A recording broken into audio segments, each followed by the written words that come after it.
Baiklah, hari ini kita akan kupas satu isu yang agak kontroversi di Indonesia. Ia bukan pasal politik, tapi pasal haiwan yang kita anggap sebagai sahabat, iaitu anjing dan kucing.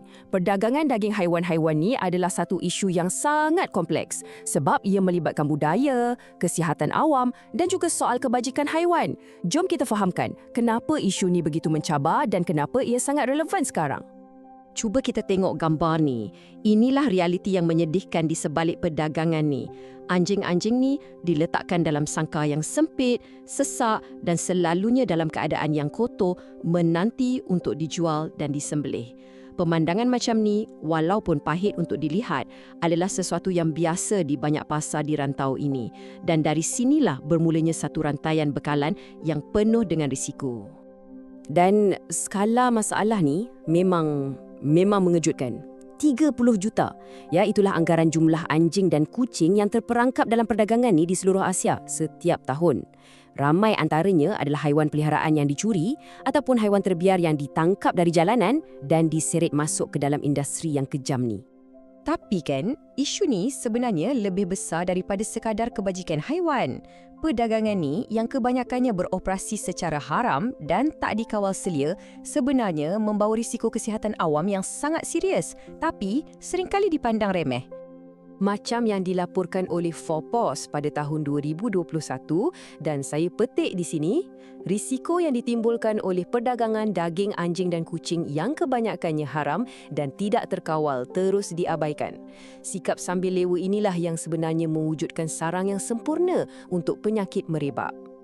Dan kita kena faham, ini bukan sekadar teori atau ancaman kosong tau. Perdagangan ni memang ada kaitan langsung dengan penyebaran penyakit zoonosis, iaitu penyakit yang boleh berjangkit dari haiwan kepada manusia. Rabies atau penyakit anjing gila adalah yang paling kita kenal dan paling bahaya. Tapi ada juga penyakit lain macam kolera dan trichinilosis yang jadi risiko serius. Bukan sahaja kepada pengguna tapi juga kepada mereka yang bekerja dalam industri ni. Tapi berita baiknya ada sinar harapan. Nampaknya keadaan dah mula berubah. Terdapat satu momentum yang semakin kuat di Indonesia untuk mengharamkan terus perdagangan ni. Usaha ni didorong oleh gabungan NGO tempatan dan antarabangsa serta desakan daripada orang ramai sendiri. Jadi, kalau kita tengok garis masa ni, jelas sekali usaha ni bukan baru semalam mula. Ia dah dibina bertahun-tahun lamanya, bermula dengan arahan kerajaan pada tahun 2018 dan terus berkembang sehinggalah rang undang-undang rasmi dimasukkan dalam agenda perundangan negara pada 2024. Momentumnya memang tak boleh disangkal lagi.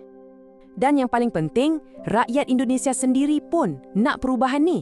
Tengoklah data ni. Satu tinjauan oleh Nielsen pada tahun 2021 menunjukkan bahawa 93% rakyat Indonesia menyokong larangan kebangsaan.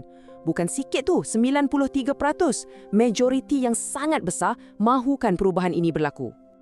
Okey, bunyinya macam senang kan? Majoriti dah setuju, jadi haramkan saja.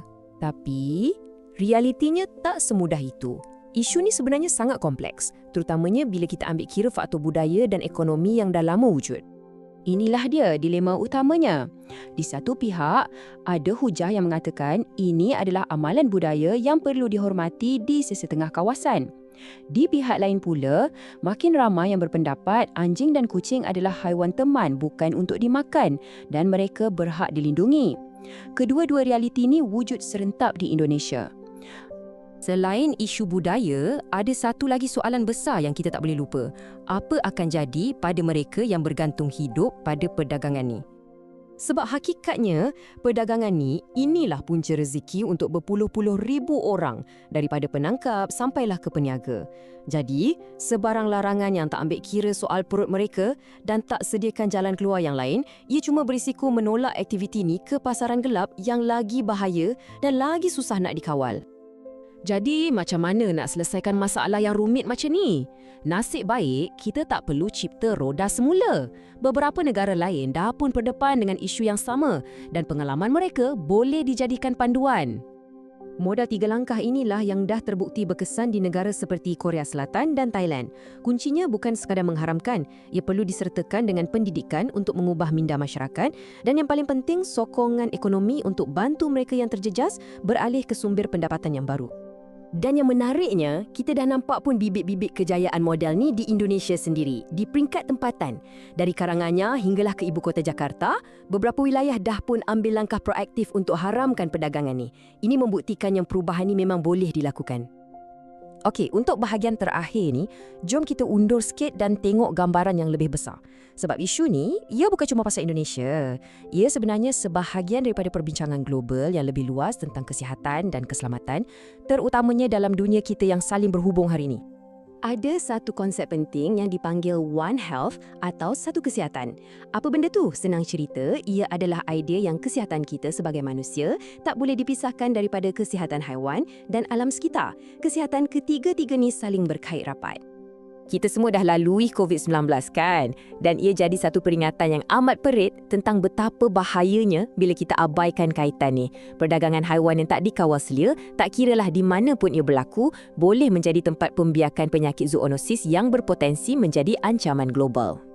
Jadi, semua ini membawa kita balik kepada satu soalan besar untuk difikirkan. Dengan risiko kesihatan global yang ada dan momentum perubahan yang kuat di Indonesia, adakah kita masih boleh anggap perdagangan macam ni sebagai isu budaya atau tempatan semata-mata? Ataupun adakah ia sebenarnya tanggungjawab kita bersama sebagai warga global?